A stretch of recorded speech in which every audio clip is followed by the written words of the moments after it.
entender el auge y el contexto sociocultural en el cual se encontró Roma, del cual a partir de los siglos primero y quinto después de Cristo, en donde surge el cristianismo. Entonces, para entender ahí, nosotros lo que tenemos que dirigir es el contexto romano, en el cual se vivía en ese entonces, donde Roma tenía la dominación de los pueblos, más o menos por las zonas mediterráneas. Entonces, a partir del Imperio Romano, que duró más o menos un milenio, hablando más o menos unos 1000 años, en algún punto, durante los siglos primero y quinto después de Cristo, grupos de personas, congregados de personas que se empezaron a reunir inicialmente en la provincia de Judea, empezaron a generar lo que fue el cristianismo. Entonces, al principio el cristianismo era un movimiento religioso que lo que estaba buscando era reformar, entre comillas, lo que venía siendo el judaísmo, porque pues Cristo como pastor dirigía sus creencias de esa forma hacia su pueblo, ¿sí? Y pues ya se entiende que el tema del pueblo es algo bastante importante dentro de los judíos. Entonces, pues a partir de esos primeros 5 siglos hay dos etapas bastante importantes que marcan lo que es el paleocristianismo. La primera es del siglo I al siglo III después de Cristo, que es la persecución romana hacia los cristianos, los cuales inicialmente se escondían, los cuales eran masacrados, los cuales eran juzgados por los romanos, ya que pues su nueva religión, por decirlo así, no promovía lo que eran los valores romanos, sino que estaban buscando una reforma.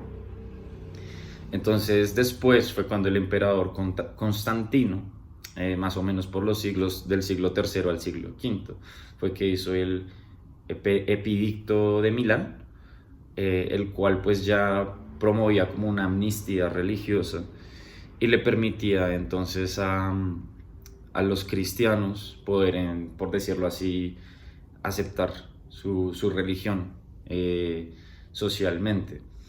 Entonces, algo que es muy importante del paleocristianismo es que su surgimiento es casi que a escondidas, recóndito. Por lo general, ellos se empezaban reuniendo, ya lo mencioné, en Judea, y puntualmente lo hacían en casas las cuales eran otorgadas por mismas personas del pueblo y no eran casas completamente normales, ¿sí? Entonces al principio ellos no tenían iglesias como tales, sino que ellos acudían mucho a las casas que se donaban por sus creyentes, y también se reunían mucho en las catacumbas, las cuales eran cementerios subterráneos, eh, donde ya se empezaba a hablar de un culto, donde ya se empezaban a hablar de unos valores religiosos. Y entonces el punto del arte empieza a surgir a partir de todo lo que empezó a suceder en las primeras reuniones clandestinas de los cristianos.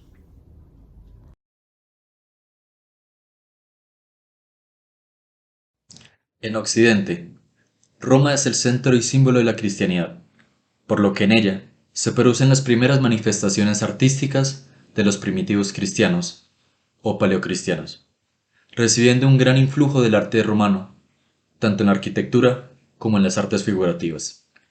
Lo mismo que la historia del cristianismo, en sus primeros momentos, en el arte se distinguen dos etapas, separadas por la promulgación del Edicto de Milán por Constantino en el año 313, otorgando a los cristianos plenos derechos de manifestación pública de sus creencias.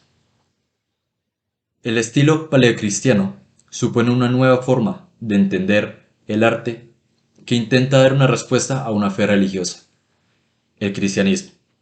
Los artistas cristianos buscaban representar una verdad espiritual antes que una realidad física, y en ellos confluyen dos tendencias estéticas. Por un lado, tenemos a la herencia clásica, y por el otro, la tradición oriental. Además, el paleocristianismo posee dos periodos. El primero, antes del año 313, en el cual el cristianismo era una religión perseguida.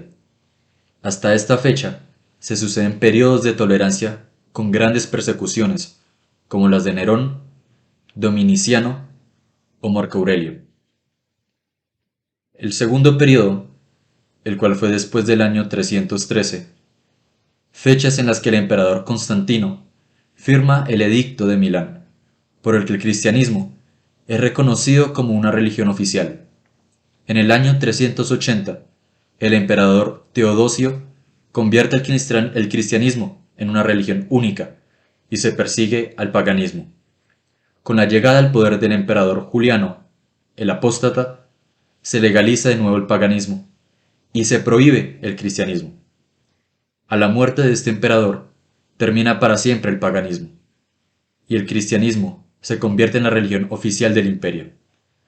Este nuevo cristianismo tiene la tarea de evangelizar al pueblo, a las masas, que tienen que reunirse en grandes espacios y ayudarse de gran cantidad de imágenes que apoyen la enseñanza doctrinal, pues gran parte de la población era analfabeta.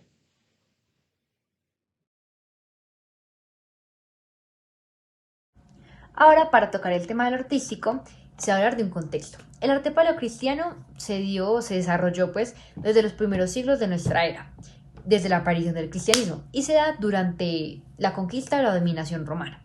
Se puede entender o dividir en dos etapas fundamentales. La primera, la verdad, se registran como muy pocos o escaso desarrollo artístico, pero eso es hasta el Edicto de Milán en el 313. Este mismo edicto es el que da pie a la segunda etapa, que es ya en la que hay como un auge como del arte paleocristiano, pues ya tienen como libre derecho a expresar su creencia, su fe o su religión en general. El arte paleocristiano se enfocaba en figuras y símbolos que eran relevantes para el espíritu. Eso va muy ligado a su objetivo final, que es impartir conocimientos de su religión y su fe y enseñar sus creencias. Entonces, todo aquello que era contenido en el arte paleocristiano tenía ese mismo fin. Era como simplemente con respecto a su religión, enseñar sobre su religión y enseñar todas sus creencias. Y aquí ya despliego como dos características principales y que podrían describir como muy en general el arte paleocristiano, pues ya sea en arquitectura o en pinturas, que es lo que se va a hablar más adelante. Y bueno, esas dos características serían la sobriedad y como que la variedad de colores es muy limitada. Específicamente, para tocar el arte paleocristiano se habla de la arquitectura. Una de sus mayores representaciones son las basílicas. Estas son lugares de reunión y culto, y ya físicamente son que contienen 3 o 4 naves longitudinales que son separadas por unas columnas. En un principio pues era solo una nave, pero pues se fue como expandiendo y agrandando. También que el altar se alberga en el ábside, y pues ya como las basílicas más grandes y más conocidas son las de San Pedro y las de San Juan de Letrán. Otro punto para la arquitectura son los baptisterios, que son unas edificaciones de planta octagonal que en su interior tenían como una pila para hacer bautizos por inmersión. Y ya uno de los puntos más importantes del arte paleocristiano son las catacumbas, que son unos cementerios romanos subterráneos, pero también eran utilizados para los cultos. Su creencia con estas catacumbas era afirmar su fe con la resurrección con la resurrección de los cuerpos. Las catacumbas eran muy grandes y se extendían por kilómetros, y ya contenían como pasillos estrechos y contenían como en sus paredes nichos. En el paleocristianismo también tenemos como diferentes símbolos. Uno de ellos es el crismón, que hace referencia a Cristo. También tenemos el pez, que hace referencia al nombre de Jesús. Tenemos por otro lado el pavo, que es uno de los más importantes, el pavo real, más específicamente, que hace referencia a lo inmortal del alma. El orador, que también está hablando sobre la esperanza que tiene el alma, o sea, este tiene mucha conexión con el pavo real. Por otro lado tenemos el ancla, que hace referencia a la esperanza, y tenemos la paloma con la ramada de olivos, que es muy común ver como en ilustraciones, en pinturas en los templos, por lo que esto significa la paz para el alma del humano. También tenemos la paloma con la corona triunfal, que hace referencia a un alma que alcanza la vida eterna. Y por último la ave fénix, que simboliza la resurrección. Esos son los 10 símbolos que tiene el paleocristianismo para identificar o dar significado a la religión. El paleocristianismo también tiene enfoque hacia las esculturas. Este también es específicamente sarcófagos o decorados con escenas bíblicas y representaciones de alegóricas. También podemos ver las pinturas, que es muy especial en el paleocristianismo, por lo que están hechas de ladrillos y hormigón y de muchos materiales básicos que no se ven comúnmente hoy en día, porque hoy en día pues ya está desarrollado muy diferente el área de la pintura. Entonces estos son los temas como enfocados o específicos del arte de ellos, que eran muy básicos, pero lo importante es que las pinturas siempre eran como mosaicos, entonces eso era muy suntuoso y llamaba mucho la atención de las personas. Por otro lado también tenemos el teatro. El teatro también fue importante para el paleocristianismo, por lo que surge a medida de los cultos religiosos. Entonces, ¿esto qué quiere decir? Surge a partir de las misas, representaciones de la muerte, la resurrección de Jesús, y eso se representaba mucho con las escenas relevantes que tenía la Biblia, o el libro que está donde como toda la religión, o sea, lo más importante de la religión era la Biblia, porque ahí está las historias, las predicaciones, el evangelio, todas las cosas que tienen.